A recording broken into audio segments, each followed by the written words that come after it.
We are back live with Mr. Randy Pratt. Randy, you've been with lots of bands, lots of different bands, and I recently seen you playing harmonica with Cactus just I don't know, probably a month ago, which was an amazing show. But there was another band that you had just mentioned. My first harmonica band was, I pretty much formed it so I could have a harmonica band. I used the keyboard player from Star People, and we found this guy. It was called the New York City Blues Devils. It was basically old 1930s and 40s blues and jazz, originals and covers. The piano player is fantastic. He could play all styles beautifully. His name's Scott Tribitz. He's amazing. We call him the Doctor because he just fixes everything right up, you know. And it's different from Star People, as you can imagine, but he just could fall right into that look. And I outfitted the guys in old zoot suits and stuff like that. And we got this singer that we tried we were doing a variety show at a kind of a burlesque show at a bar down on 19th Street. And I knew this guy from cutting my hair. His name was Danny Biondo. And he had this rasp in his voice that was, it was amusing almost. He'd sing, it was so over the top that it would just make you kind of chuckle, you know, but it was, in a way, it was soulful to me, but you know, he was very into the 80s glam rock thing, you know, and you know, like the guy in Rat or Motley Crue that had that, you know, and he really did it great, and I thought, I bet he'd be good on, so we told him to sing Minnie the Moocher, I think, and he came on and just floored it, and he slammed it, man, he was great, and I said, and I looked at the keyboard player, and I go, let's do this, man, this guy's great. And the amazing thing was this guy knew nothing about the blues. He's the first rock musician I ever played with growing up when I did, you know, where the blues was the center of everything. This guy didn't know anything. He'd never heard any of it. And he just allowed me to like tutor him in this stuff. And we bought all the DVDs of like Cab Calloway, John Lee Hooker, you know, Louis Armstrong, Muddy Waters, Howlin' Wolf. He really does a great Howlin' Wolf, you know. And we gave him dancing lessons and singing lessons, and he just came out great, man. He just became that era, you know. And I think it was almost a plus to him that he didn't have any history in it, because it wasn't like a museum thing to him. It was some new thing he just developed. Like it was the newest thing to him, you know. Which is good. Yeah, and so it had a real vibrancy, and it was kind of foul-mouthed and dirty, you know. Whereas it wasn't so reverential, you know. Right. And so it started off with just a three-piece, and we had the drummer play just an old-fashioned, like just a kind of a brushes, no bass drum, just a snare drum and a hi-hat. Really. And we played lots of gigs. We got lots of gigs because it was really easy and cheap. And we played like 4 times a week in all these little clubs in the city. And then we found a trumpet player, actually, an Asian girl trumpet player, a beautiful Asian girl, and she could play trombone too. So she had one on each hand, and you know, so that added to it. And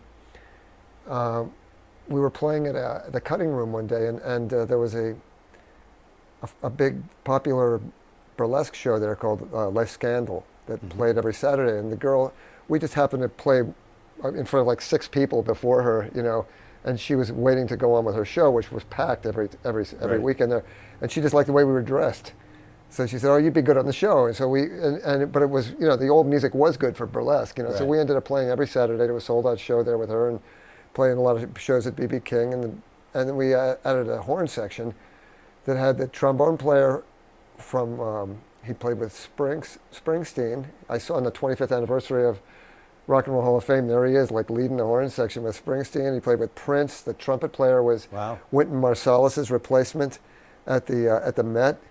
And here I am, I'm playing the harmonica I learned from a video, you know, and I'm just like, and he's gone trading solos with these guys. And I mean, in between solos, you see me on stage in these videos going, I can't believe I'm playing with you guys. I'm not good enough to do this. And they're just going like this. You're great. Go ahead and do it. So they were really, really helpful. I mean, I just learned to just kind of wing it, you know. And I listened to so much of that old music at my dad's house growing up that I found that even though I can't read music or anything, Right. that those solos were in my head. I mean, all Right. those solos just kind of like Yeah. like those solos sound corny and Like rock and I roll, had but they that have with kind of a like I don't know, like a Like kind of my a, dad he loved the ink spots. I mean, I could this was still, earlier than that. Yeah, I yeah, mean, like Count Basie, Cab- but even Cab- earlier. yeah, And then Cab- really, I'm thinking like Louis Armstrong, you know. And, Yeah. and so that stuff came really natural to me, and I was shocked by how easy it was for me at first, you know. And so we played hundreds of gigs with that band, and then it just went its course.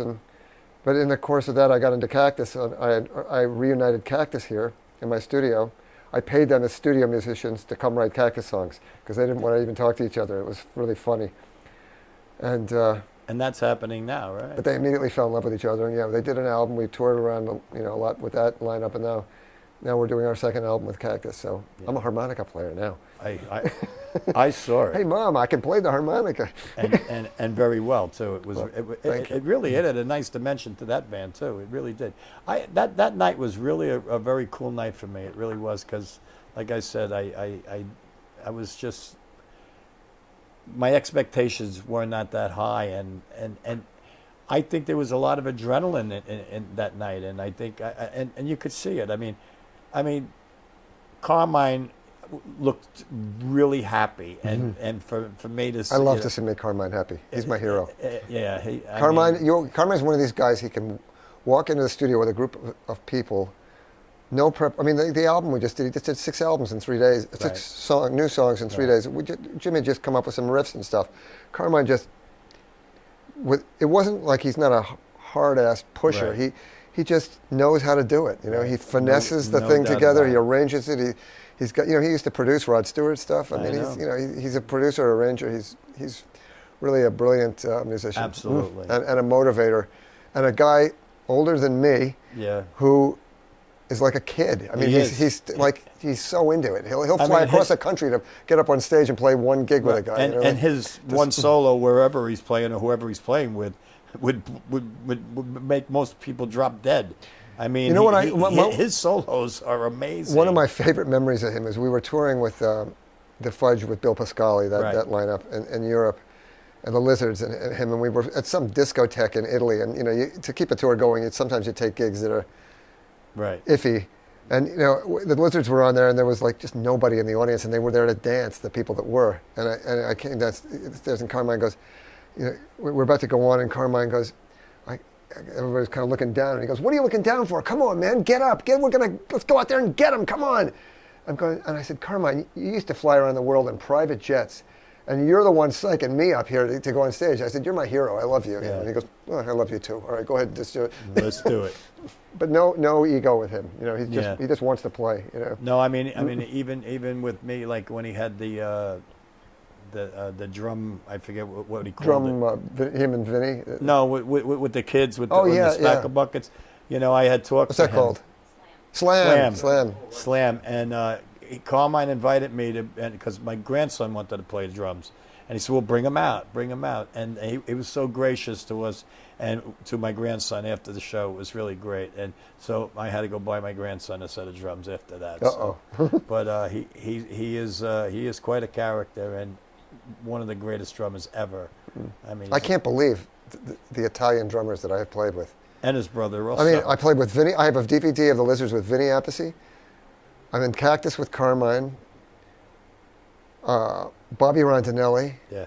Sandy Gennaro played with the Lizards briefly. John Garner from Solar Baltimore, who is underrated as a drummer. My God, that guy's up there with the greats.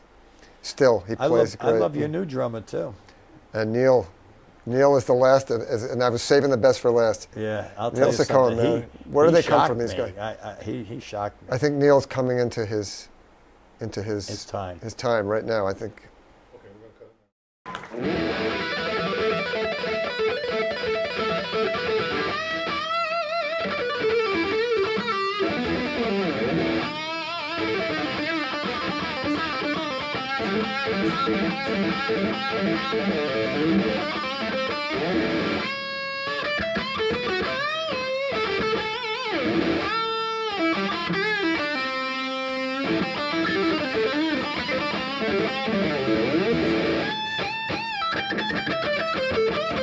Thank you.